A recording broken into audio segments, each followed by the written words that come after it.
Well, good day to you. It is a great day to be alive because you know what? It is June 28th, 2025. And I hope you guys are doing well wherever you are, whenever you're listening to this video. And I hope you're having a great weekend if you're listening to it on June 28th, 2025.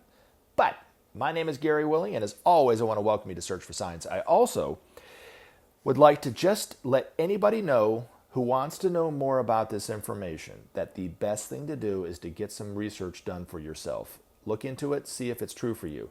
Check out some of the information on some of these websites, such as the Share International site. Link is at the very top. You can get the best background information there about Maitreya and the Masters of Wisdom than you can anywhere else. You want to come back and join the discussion, post a comment, let me know what you think. If you have a question you want to ask me about what I talk about here, post your question in the comment section. If you want to talk to me about something related to this information, email me, searchforscience@mail.com.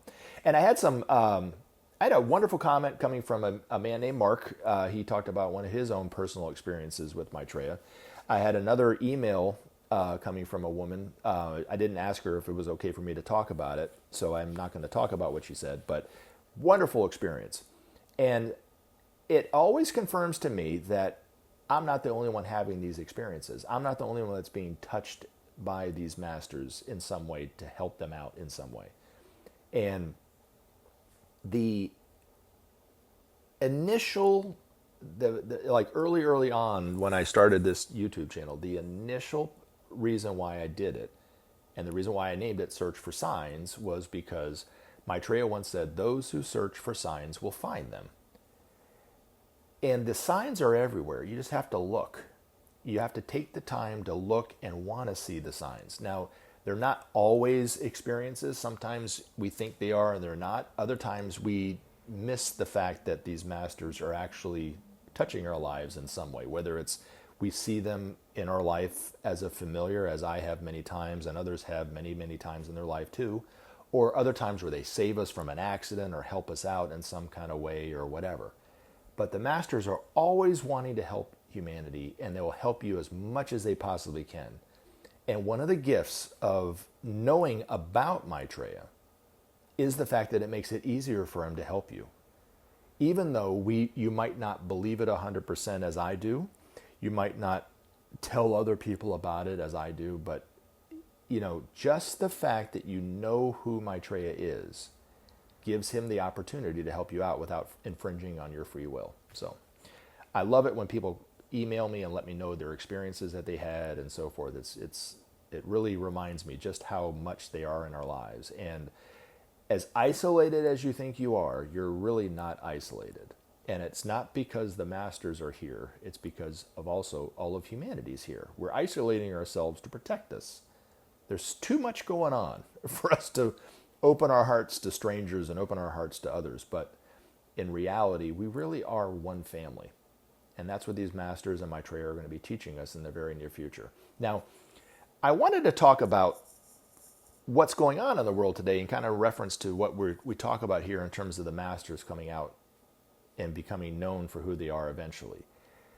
But you might not know that there was a time eons ago, eons upon eons upon eons ago, when these masters were out known for who they were teaching humanity directly.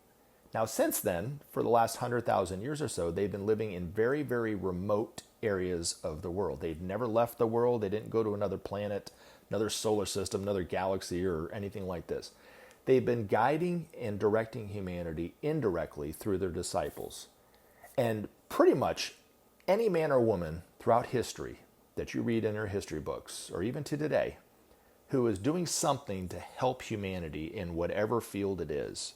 And it could be in anything. It could be in art, it could be in architecture, city planning, it could be in politics, it could be in, the social fields or medicine or, inventors or whatever, has a little bit of a plan of one of these masters and is trying to implement it, even if they are totally unaware of the fact that they are doing the work of these masters.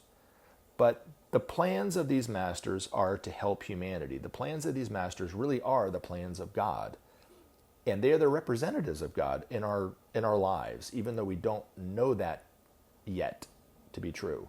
But they've been guiding and protecting humanity, stimulating us energetically to keep us going and keep us moving to where, and also protecting us from ourselves because we've taken some missteps over the centuries that really could have ended life on this planet. And the urgency of them coming back now is because we have the technology to destroy ourselves. That's why it's so important that these masters come out into the world now and not hundreds or 1,000 years from now or whatever, to come back now. Now, the common misconception of today by most people is that we are living in the end times. And most of the people that I talk with, whether it's on this channel or in my life, when we talk about the problems of the world, especially if they're extremely religious, they think that the world is going to end.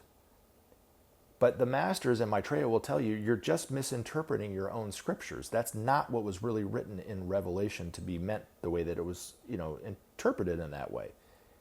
That the end times are not the end of life on this planet. It's the end of a time. It's the end of the Piscean time.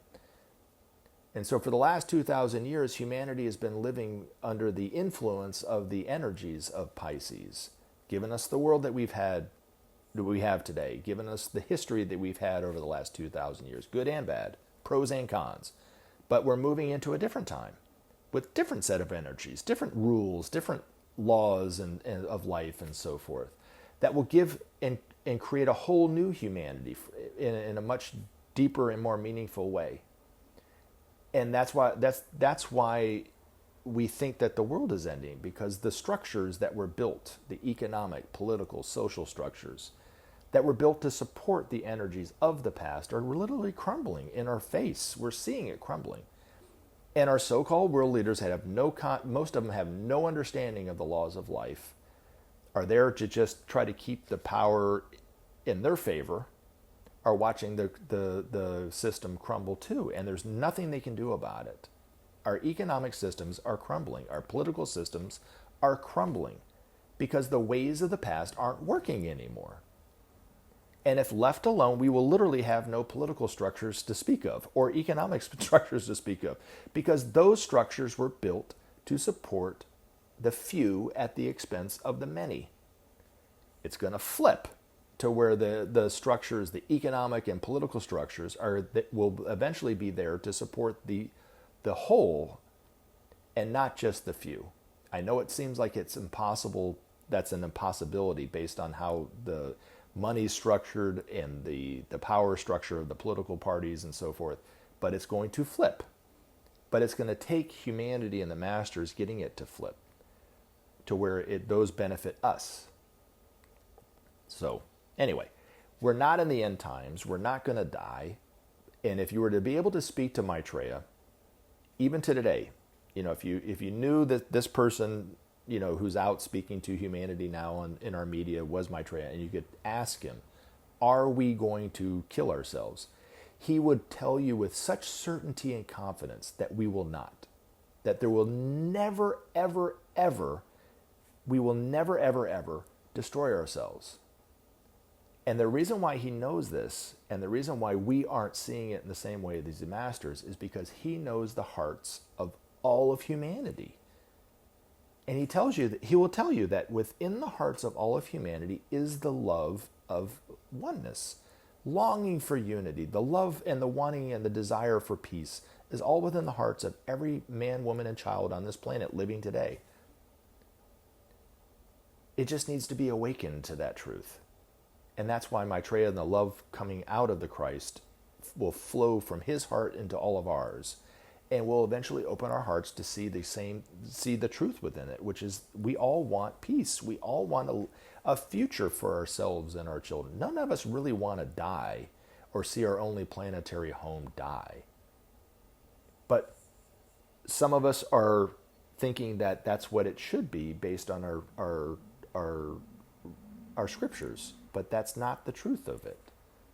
So Maitreya will set the record straight. We will get through this, but it will take one adjustment.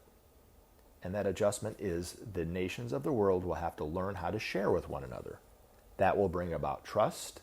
It will eventually bring about goodwill rather rapidly. But as Ben's master puts it so many times, it will end suffering on this planet. All of our suffering is caused by the fact that we aren't seeing ourselves as one. And once we start to do that through the principle of sharing, it will change life on planet Earth rather rapidly. It will end hunger. It will ease the tensions among nations. Nations will eventually start to trust one another to where they can solve the problems of the world, such as the environment and so forth and so forth. And it will happen rather rapidly. I heard an analogy that I'm going to start using where they talked about a pendulum, because this is really what it is. Energetically, it's a pendulum that we're going through right now. And if you take a pendulum and you lift it all the way up to the very top and you let it go, right? It doesn't stop right at the middle. What does it do? It swings all the way over to the other side. And the pendulum that's going on right now is what we're seeing today, the problems of the world, the economic divisions, the political divisions, the hatred, the bigotry, all that stuff. We're seeing it, but it's the masters energetically are having us have to experience this, because it's going to swing back the other way and will be the exact opposite. And it will happen so quickly. Which leads me to my other point that I wanted to talk about is, I said in the video before this, I think it was last week I talked about this, and you might agree with it, but I want you to, if you're willing to do this, I'm encouraging everyone to contemplate on what I'm saying here. Don't take it as truth, don't take it as an absolute, but just think about it. And what you guys to contemplate on is something that I've been contemplating on myself, and that is, you really can't rely on next week being anything like this week.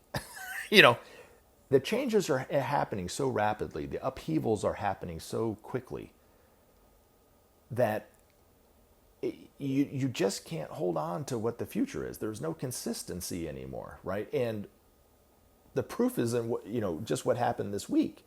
With the last time I put a video up, when I made that statement, the United States had not attacked Iran yet.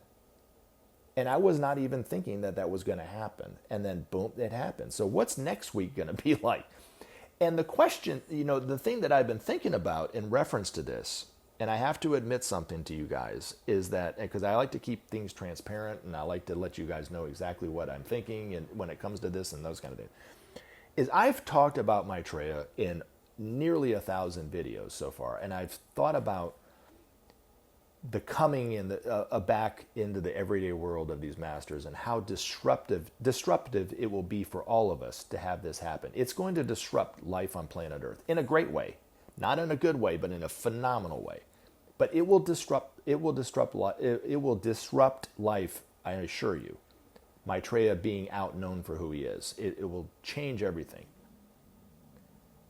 And as much as I've talked about this information to the public, as much as I've thought about it in moments of my life, there's always been this little part in the back of my thinking on it that I kind of push it out, like it's going to happen eventually, but not anytime soon. And Ben's master always used the word soon. Soon it's going to happen. Soon it's very, very soon.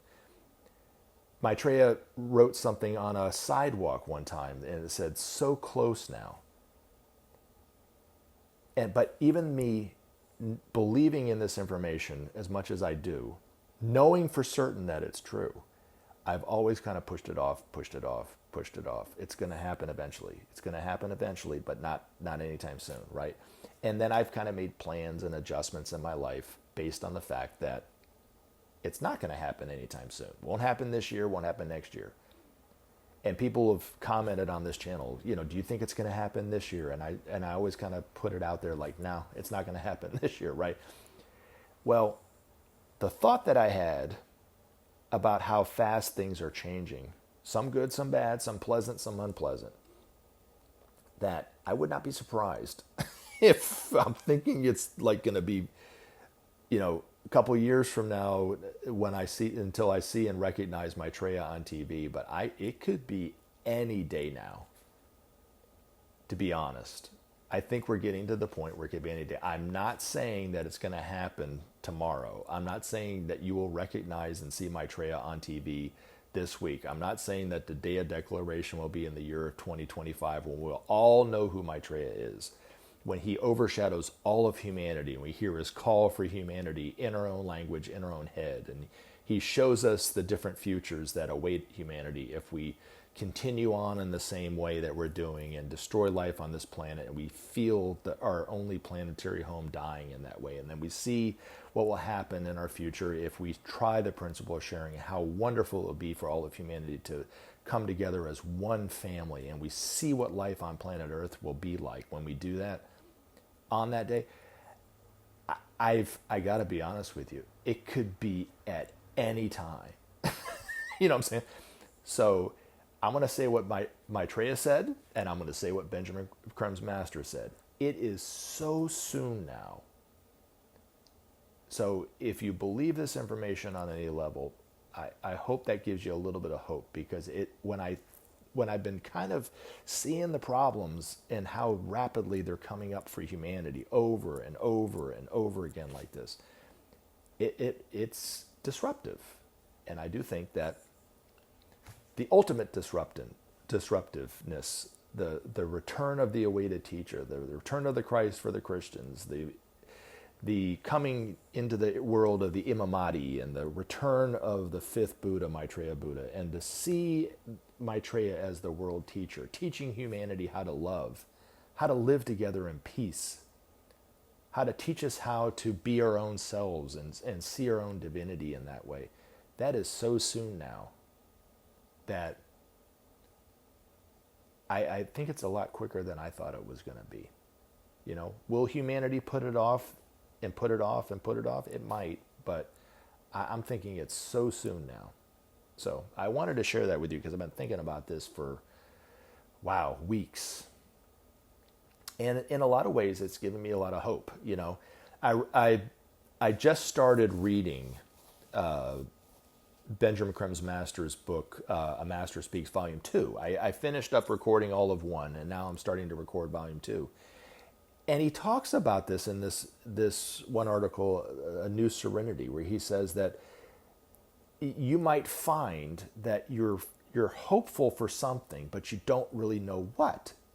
There's nothing really going well in your life, or well enough to where you're kind of anticipating the future in a way, right? And this is the unconscious or the knowledge that the Christ is back in the world, and the hope that brings humanity. And he also talked about how you might start to love your opponents, that people that you could not stand, and now you're kind of defending them a little bit, right? And I've started to notice that within myself. I've started to actually look at people that I did not agree with, and I'm starting to kind of put my differences aside and look that they are going to also be a part of the solution to the problem. And it's not going to be us versus them. And that's what Maitreya is really going to show us, especially initially.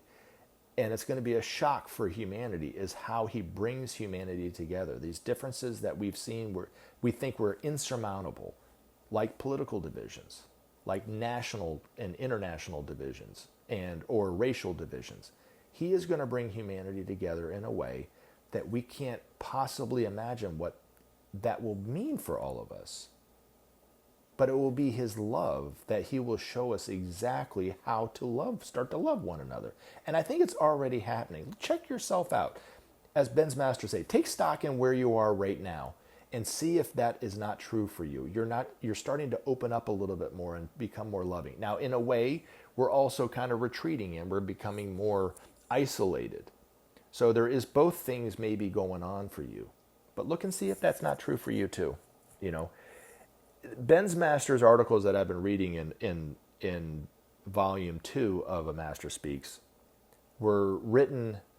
The book starts off, it's written kind of right when the war on terrorism started and the war in Iraq and Afghanistan. And I'm reading this stuff and I'm like going, you know, the history doesn't always repeat itself, but it seems to rhyme, right? And he's talking about that time, and you can relate it to what's going on today with this new war in the Middle East Now, what we have to understand in terms of the problems of humanity, especially geopolitically, is the it's related to what the Christians are expecting is the Antichrist, but it's different. Okay, so the way Christians obviously are expecting the Antichrist to come back, they're expecting him to come back as an individual. So anybody that's different politically or spiritually, if you're trying to find the Antichrist and you're searching for the Antichrist, you might assign that label to that person, right? So there are people who think that Donald Trump is the Antichrist. And there's a guy that I listen to from time to time, to kind of get some different perspectives on things, is so certain that Donald Trump is the Antichrist. Others thought that Obama was the Antichrist. I know people who thought that Ronald Reagan was the Antichrist and were totally convinced that he was the Antichrist, or Bill Clinton, or whatever. And then there are, of course, people who think that Maitreya, even though they've never seen him in their life, they don't know who he is, they've never taken the time to even study it, any of the information, are convinced that he is the Antichrist because he's different than what they're thinking. Even though Maitreya is just wanting to be known as a teacher, he's not even wanting to be looked at as the return of the Christ or the Imam Mahdi or whatever, even though that's who he is, and those are names that humanity are waiting him for to come back as. He's really just a teacher, and is a teacher for everyone. But they are so sure that he is the Antichrist.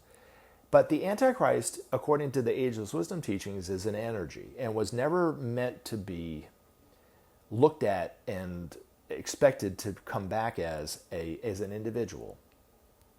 But it's an energy that's, and there's a reason why I'm bringing it up based on what's going on today. So hopefully give you maybe a little different perspective on what's going on today. But the energy of the Antichrist has been released already twice in human history. First, it was through Emperor Nero, and it was around the time that John was actually writing Revelation. So the first beast that's in the Bible is not in the future, it's in the past.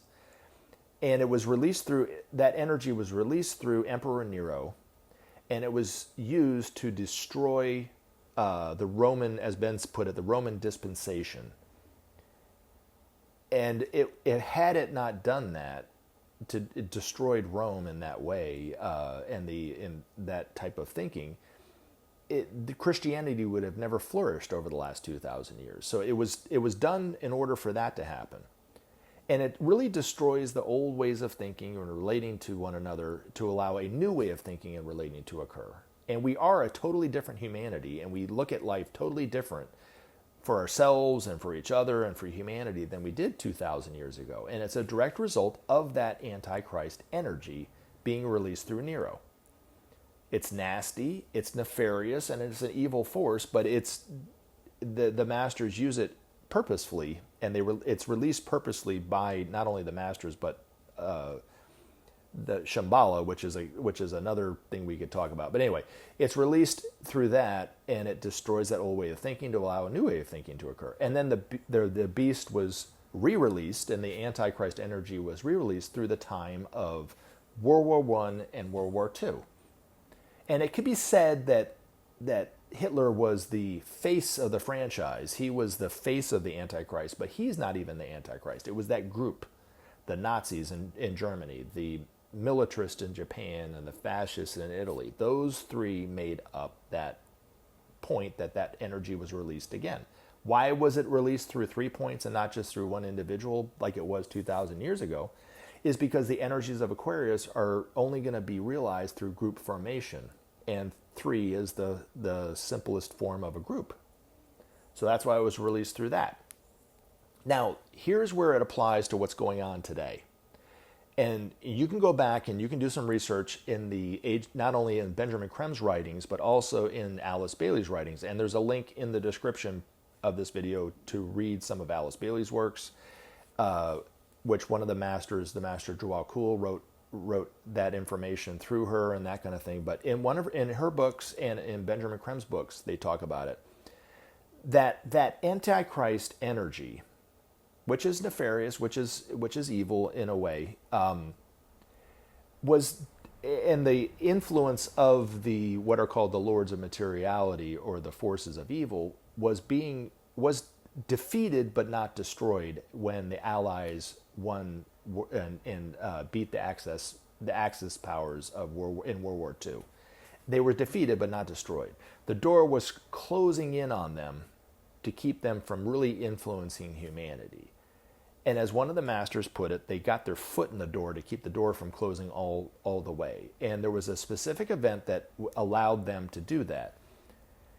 And I know you can label me as a racist or anti-Semite for saying this, but it has nothing to do with the Jewish people. It has nothing to do with Judaism. It has to do with the Zionist movement in Israel. And before that was a thing, the forces of darkness influenced the Western nations of the United States, Britain, France, and the United Nations to reinstate the country of Israel. And in doing so, they had to move the Palestinians off their own land that they had been living in for thousands of years and reinstated the state of Israel, because it's said in the Bible that that's a thing. That was done by the forces of evil.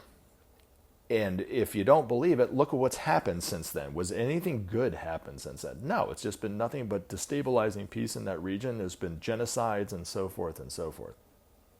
So then that energy that was manifested in 3 points during World War I and World War II with the Nazis in Germany, the fascists in Italy, and the militarists in Japan, resurfaced in 3 different points. And tell me if this isn't what you can see today and what you can see over the last few decades. It resurfaced in Eastern Europe, around where Yugoslavia used to be. So since then, there's been genocides in that region. There's been war and civil war between the Serbs, the Croatians, and that kind of thing. And then now with the war in Ukraine, which is not too far from where Yugoslavia is. So that obviously is causing that whole disruption. So that's one point. The other one is the Zionist movement in Israel, with the genocides of the Palestinian people and the stabilizing of peace in that region, and even now with the attacks on Iran and so forth and so forth. That has flared up. And then the third point is the Pentagon here in the United States, just outside of Washington, D.C. And according to Ben's master, that point in the Pentagon is not the strongest point. The strongest point is actually in Israel. But the point of darkness in the Pentagon has been very influential over presidents since the inception of the military-industrial complex of the Pentagon. And every single president has restructured their policies, foreign and domestic, in relation to that influence to some degree, whether they were a Democratic president or a Republican president. He just said that the Republican presidents were more easily influenced by that energy than the Democrats. But Obama, that would mean that Obama, Clinton, Jimmy Carter, Biden, even Kennedy were influenced by, and Johnson were influenced by that same energy and that same point of darkness than Nixon, Ford, Reagan, Bush again, and now Trump. But if you look at what's going on with Trump, and you look at what's going on with the foreign policy of the United States, with the attacking of Israel, with Trump coming out initially and saying that he did not want to start any kind of forever wars, and now we're starting another forever war. He said initially he did not want to do any kind of regime change, and now they're talking about regime change in Iran. How long is that going to take, right?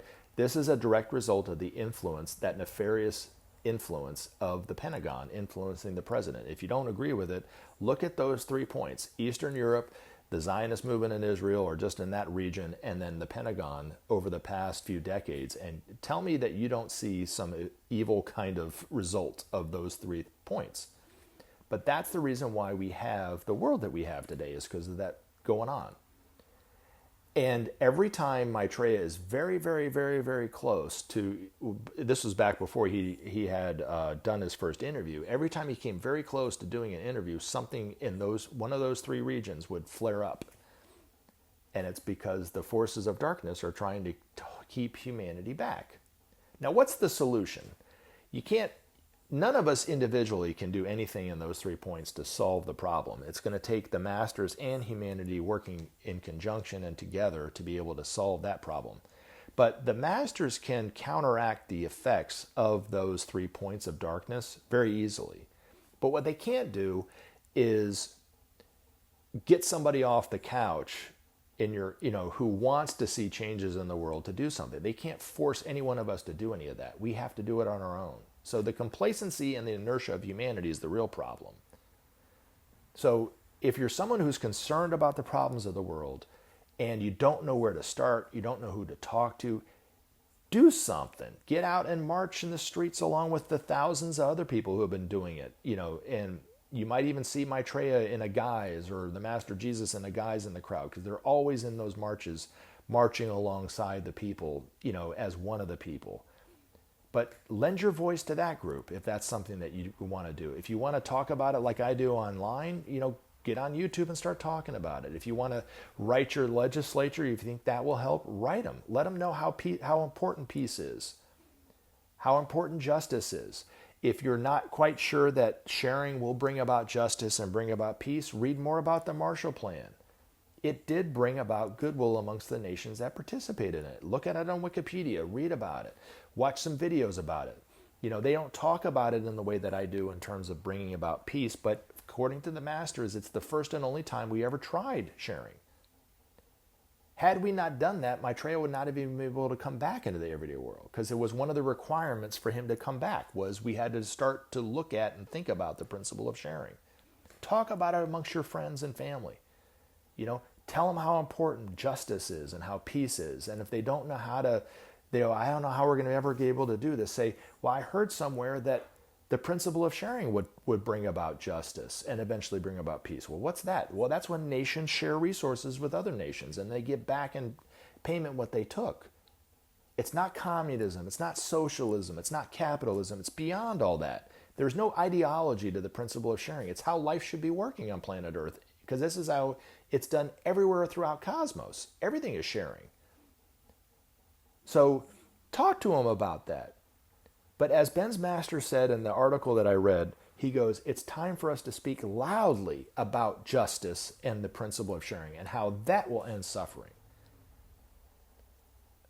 I love you guys. Thank you very much for listening, and I look forward to talking to you guys again in the very near future. Have a wonderful rest of your weekend. Remember to take action and help SOP save our planet. Thanks for listening, and we look forward to talking to you again in future videos.